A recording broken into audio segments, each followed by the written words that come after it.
Alright, nga bulijjo David Musi gemanya ne YouTube channel yange baniza olunaku lwaleero nkusaba omupya ku channel eno likinga, subscribinga, commentinga.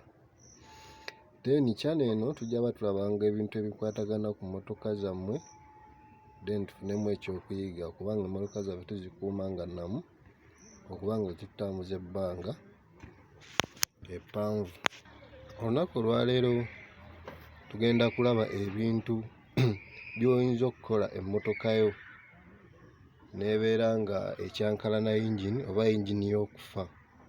Ebintu bitonotono ebireetera yingini okufa naye ebiseera ebisinga ffe tubitwala ng'ekintu ekitali kya buvunaanyizibwa okkakkana nga tufundikidde yingini tuzoonoonye era nga zifundikidde zigenda mu garagi, emmotoka nga zigenda mu garagi okuwa makanika emirimu egy'okkola. Ebiseera ebisinga emmotoka efa yingini evalyu yaayo ekendeera era n'omuntu bw'aba nga azze gigula nga second hand eba yafa yingini obanga yingini etokota bubi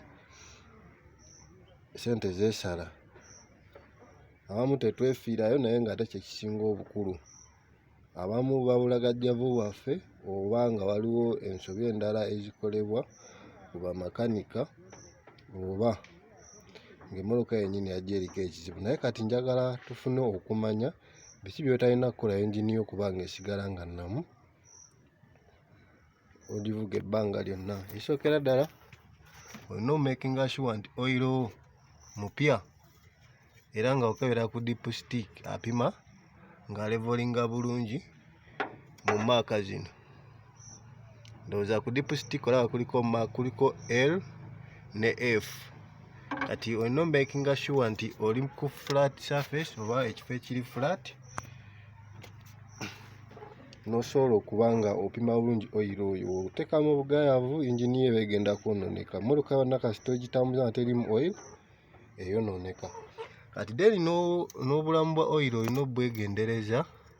Oyiro alina kuba mu ngeri ya gold. Kati nga olaba ono kala ya oyiro ali mu ngeri ya gold. Naddala ku mmotoka eza petrol olina omukuma nga ali ku kala eyo.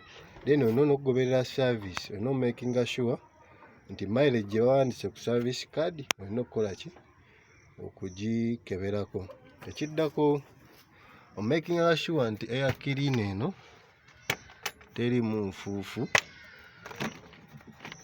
Eno air cleaner yaffe ndowooza ogiraba tubikkulako wano ndowolaba nti air cleaner eno nnyonjo terimu nfuufu. Abasinga muvuga emmotoka naye nga temumanyi naye air cleaner weebeera. Air cleaner ebeera wano era empewo y'emmotoka wessiza eva. Ndowooza ffenna tulabye air cleaner weebeera, eno y'empewo emmotoka yo wessiza. Air cleaner eno weebeeramu ettaka oba enfuufu n'otagiyonja emmotoka yo yingini efa mangu oba ringi zikutuka then emmotoka netandika okunywa oyiro, kye bayita okunywa oyiro.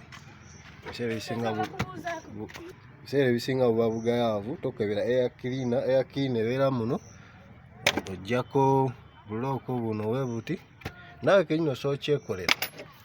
Ebiseera ebisinga tuli bagayaavu nti ne mu mmotoka temubaamu ttulu ogamba ebyo bya bamakanika naye nga naawe ebiseera ebisinga osobola ofuna kye weekolera ku mmotoka n'ogikuuma nga nnamu. Air cleaner eno ogijjamu n'ogitwala ku we bafuuyiramu oba we bapikiramu omukka gw'omupiira n'ofuuwamu eguuni enfuufu eyo ebeeramu. Awo emmotoka ogyaba ogyongedde obulamu kubanga nawe ebiseera ebisinga obeera mu area nga ya nfuufu era tofuna obulamu bwo tebuba bulungi. Ekiddako omakinganga sure nti yingini yo efuna amazzi agamala oba radiator. Mu radiator nga mulimu amazzi then omakinga sure nti erina ne coolant akabaketi ka coolant okeberangako. Ono talinamu coolant naye yasalawo okuteekamu mazzi naye okeberangako nawe nti mulimu coolant era n'ekigambo kikino okiraba either mutabaamu coolant oteekamu ku mazzi then ocekinga n'amazzi ga radiator bye tuzze nga tubisomesa olabe oba mwegali. amazzi ga radiator galina okuba nga mwegali, abamu muvuga emmoloka ne zituuka okukyamuka naye nga tomanyi na mazzi we gagenda, nga bagamba oteekamu amazzi ate ogateeka wano ne wagenda oil. Kati gwe mugaso gwa channel eno, nkusaba omupe eyakajja likinga, commentinga, subscribinga, naawe omukadde sharinga video eno tufune ekyokuyiga bikwatagana na engine z'emmotoka zaffe. Ekyokubiri, omakinga nga sure nti emmotoka terina leakage. Ndowooza engine yaffe mugira waliwo we wali siiru, waliwo wabeeranga siiru. Olina omakinga sure nti teyiwa oil. Abasinga muvuga emmoloka myaka na myaka naye nga zigenda ziyiwa oil, gwe teweefiirayo. Bwe kasitookera ku makya n'ostartinga n'okuba serefu kiwedde n'ogenda n'okola. Leakage oyo ekisookera ddala kyakola akendeeza oil mu engine. Jjukira twayogere ne tugamba nti buli engine weebeera ng'ekendedde oil, obulamu bwayo tebubaawo. Kirina naye banaakugyamu omusaayi ogumu mu mubiri ne bakamula omusaayi nga mungi, naawe era ofunamu ekizibu ku mubiri. Akitegeeza nti wabaawo leakage, olina omakinga nga sure nti oziripeyaringa ne bwe ziba simple, kubanga buli kintu kyonna entandikwa waakyo okuba ekibi kitandikiriza mpola. Wabaawo ebintu byolina okwegendereza ebirala. Kati emmotoka eba n'ebu sensors buno.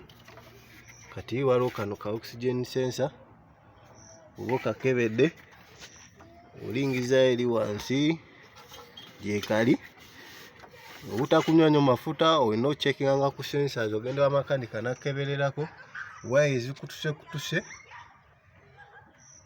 Ebiseera ebisinga emmoloka wevaako ekintu ekimu ekaluubirizibwa okutambula, then mu kaluubirizibwa okwo ebaako ekirala ate kyeyonoona ggwe ky'otamanyi.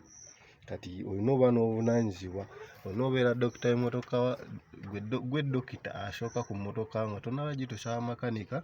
Olina olaba nti kino ekintu we kivudde kiddawo kitya, era olina okukubira makanika n'omunyonya n'omugamba waliwo kyendaba kivuddeko wano akitereeza. Abamu temwagala bikola ebyo, mirimu gy'abamakanika, naye gy'okumuba omugayaavu nga n'ensawo yo efulumya ssente. Kuba nawe emmotoka ogyagala, ebiseera ebisinga zanguya emirimu, ebiseera ebisinga oba n'emmotoka yo privacy yo ebaawo nga topangisa bisipesho ate ninye taxi. Emmotoka ya mugaso nnyo mu bulamu bwaffe oba ng'olinamu ku ssente, ekyo nakitwale ng'ekikulu. Ekyokubiri, ebiseera ebisinga ndaza tulaba nti oba ogenda ostartinga emmotoka osooka n'oteekamu switch n'olyoka ostartinga. Obugayaavu obuliwo bwe tulina nti ostartinga emmotoka n'otagiwa budde bumala kulinnyisa oil, naddala ng'ebadde epakinze ebbanga ddene ng'olukoleeza eyase. Ebiseera ebisinga akakatala ka oil okulabe kasembyeyo ozikira, olina okukawa obudde ne kazikira. Abamu balina emmotoka buzikirira, abalala tebuzikira. Kati gw'olevinga oba n'oleesinga bino kakalimi kolaba kazanya gye bayita RPM oba revolution per minute, gw'okoleza emmotoka n'ogirinyirawo emigero oba n'olinnya ku muliro, awo oba oli mu kwonoona. Ogiwamu obudde n'esooka n'erinnyisa. Eyo tipu tugiyize. Ekirala, ebiseera ebisinga naddala mu budde bw'enkuba olina okwegendereza amazzi obutatuukamu eya kirina eno. Abamu mutta engine zammwe otuuka ewali amazzi amangi n'oyagala ogayitemu. Eya kirina eno buli wenywa amazzi ne gayingira mu manifold, engine manifold, engine yeekwata n'esirika, n'oddamu okuba serefu nga engine testartinga. So ekyobuvunaanyizibwa kiri nti osanga ewali amazzi amangi naddala ng'enkuba etonnye oba amazzi agasala, emmotoka yo bw'eba nga obuwanvu bwayo ebuliramu totawananga kuyitamu mu maaso, osala ng'amagezi n'onoonya ekkubo eddala nga toyonoonye emmotoka yo, kubanga buli weeyingiza amazzi mu kyeya kirina kino eba egenda kufa. Nkusaba subscribinga, likinga, commentinga, then sharinga video eno tufune okumanya n'okutegeera binnyo bye tukyayiga ku channel eno. Era nsaba oba osobola abasindika ebibuuzo byammwe ebikwatagana n'emmotoka mubisindike tufune okuyiga n'okutegeera ku bikwatagana n'emmotoka. Manya nsigadde David Musi, sinkane mu vidiyo eziddako.